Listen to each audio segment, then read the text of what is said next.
2024년 6월 14일에 주시는 하나님의 말씀은 오바다 1장 11절의 말씀입니다. 구약성경 오바다 1장 11절의 말씀을 봉독합니다. 내가 멀리 섰던 날, 곧 이방인이 그의 재물을 빼앗아가며 외국인이 그의 성문에 들어가서 예루살렘을 얻기 위하여 제비 뽑던 날에 너도 그들 중 한 사람 같았느니라. 아멘. 1963년 출판된 예루살렘의 아이히만이라는 책은 1년 전 사형된 한 독일 장교의 재판 과정을 담은 책입니다. 이 책의 주인공인 아이히만은 나치 독일이 600만 명의 유대인 학살을 위한 효율적인 그만의 방법과 운영을 주도한 혐의로 사형 선고를 받은 것입니다. 그는 스스로 변호하기를 군인으로 유대인을 학살하는 상부의 명령을 받아 명령대로 충실하게 수행했을 뿐이라고 항변하기도 하였습니다. 그러나 유대인을 수송하는 열차에 가스 시설을 설치하여 유대인 학살하는 방법을 고안하고 또 유대인 학살에 주도적으로 활동한 것이 증명되어 최종 교수형에 처해진 것입니다. 그런데 이 책의 부제가 악의 편범성이라고 붙어져 있는 것입니다.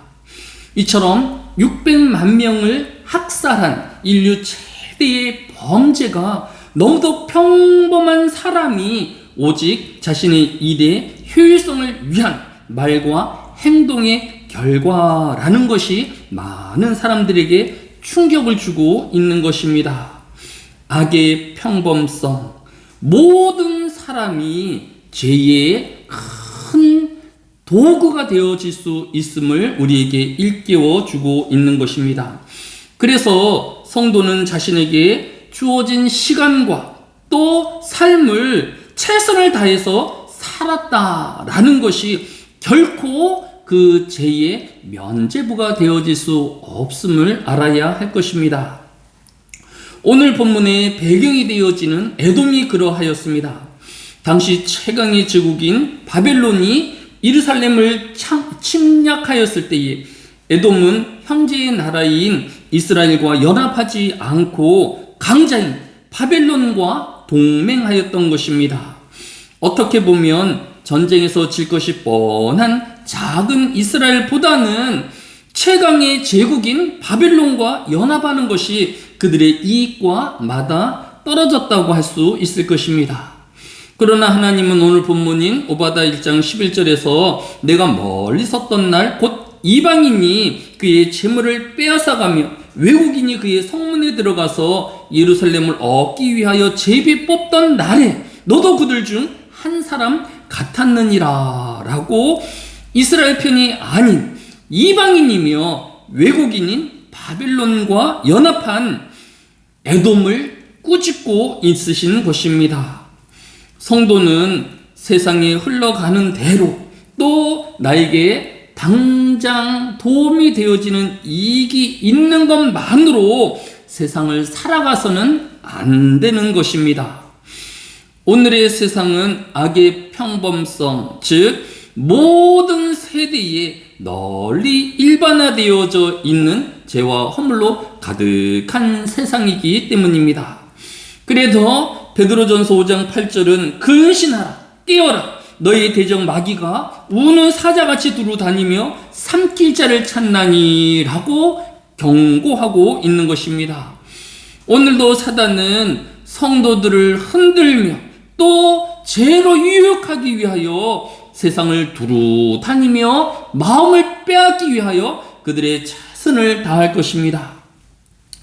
이에 대하여 잠언 3장 21절은 내 아들아 완전한 지혜와 근신을 지키고 이것들이 내 눈앞에서 떠나지 말게 하라 라고 명명하고 있는 것입니다.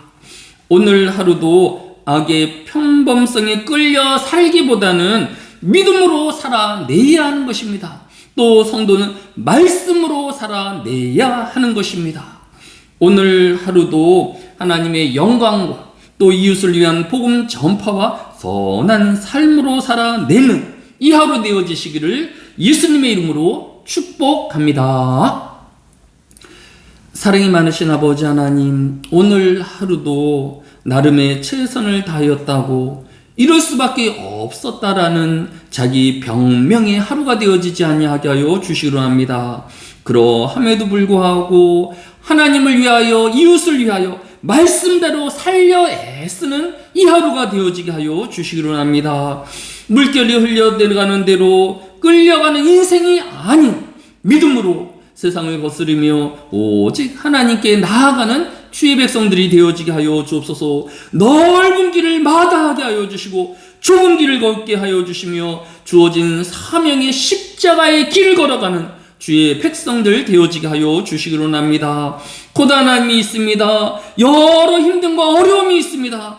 그러나 주의를 성수하는 주의 백성이 되어지게 하여 주시고 예배 중심의, 교회 중심의 삶이 되어지도록 주여 은혜를 더하여 주옵소서. 감사를 드리오며 예수님의 이름으로 기도드렸사옵나이다. 아멘.